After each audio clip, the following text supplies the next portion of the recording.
Hey bourbon fans, especially Booker's fans. Today I'm going to do a comparison of the 2022 batches that are out so far.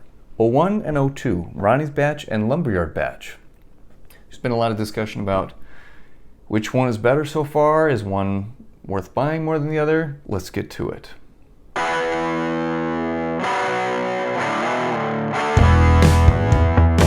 So first, best place to start, sample number one. This is blind tasting today, so that I can give you unbiased opinion about which one I really think is better and which one I would buy again, if either one.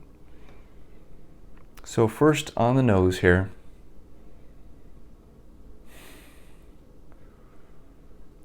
A little bit of ethanol, but some fruit trying to peek through. A little bit of spice maybe. A little bit of caramel. All right, let's taste it.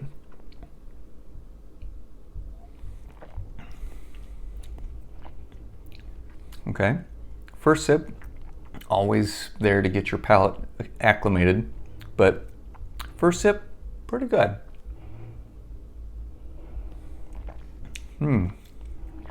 Okay, so far sample number one, some fruit notes up front, maybe a little apple, some oak, a little bit of spice, trying to save some for after. Yeah, like caramel apple almost is what I get there. That's pretty fun, pretty pleasant, like a bright, crisp flavor to it. I'm gonna cleanse my palate a little bit. Okay, so pour number two. Let's see. Both these are pretty similar in color. This might be a little bit darker. Okay, so on the nose. Whew, a little bit stronger on the ethanol. Some vanilla caramel in there. A little hard to distinguish with the ethanol tones to it. So let's have a sip. Okay, get acclimated to it. Form some initial thoughts. More spice, more vanilla on this one. Still some oak. Not as much fruit here. Not as much fruit. Spice, vanilla, it's okay. So far, I'm really liking pour number one. Again, 1 and 2. I don't know which one is which so far. I haven't had a ton of these, pour either of these yet, so not super confident about which one is which.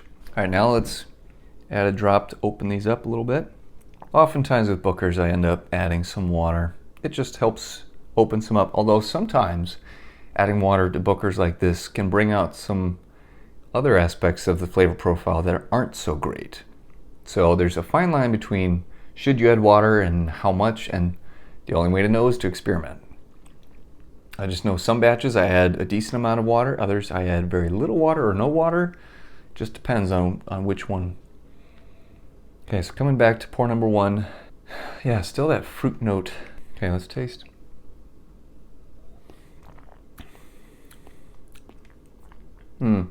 So with the water, it definitely adds more oak, which I'm not a fan of so much.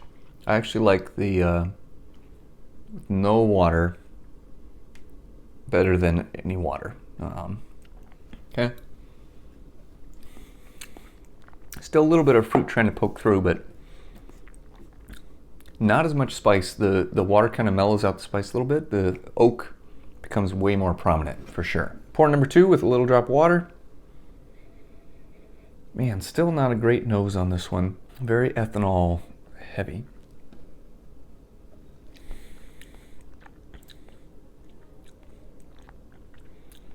Yeah, some more vanilla spice in there. Fairly similar, just a little bit more opened up, I guess.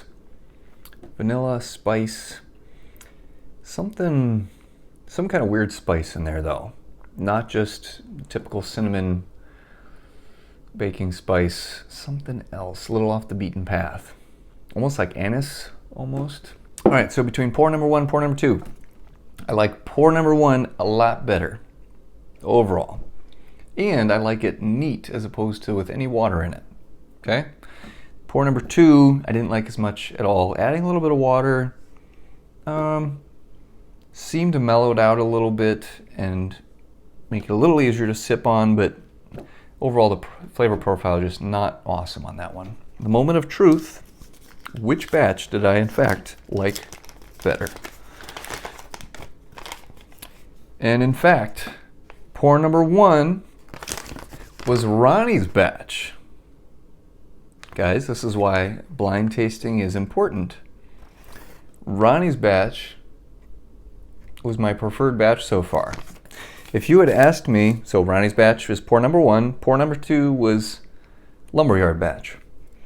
If you had asked me going into this video which one I would like, I would have said, oh, Lumberyard was better. Well, glad I could answer that for you today, folks. I personally like Ronnie's better. The second time around, it's got more fruit to it. Yeah, it's a little bit easier on the palate as opposed to Lumberyard. So, fun fact there. If you've got both, try them side by side, see what you think. And if you haven't gotten either one yet, Ronnie's apparently is the one to get. So that's why blind tastings are great. Thanks for watching today. As always, make sure you subscribe. Stay tuned for all future reviews. Keep you up to date there. And hey, why not throw a like on this video? It was pretty good. Till next time, cheers.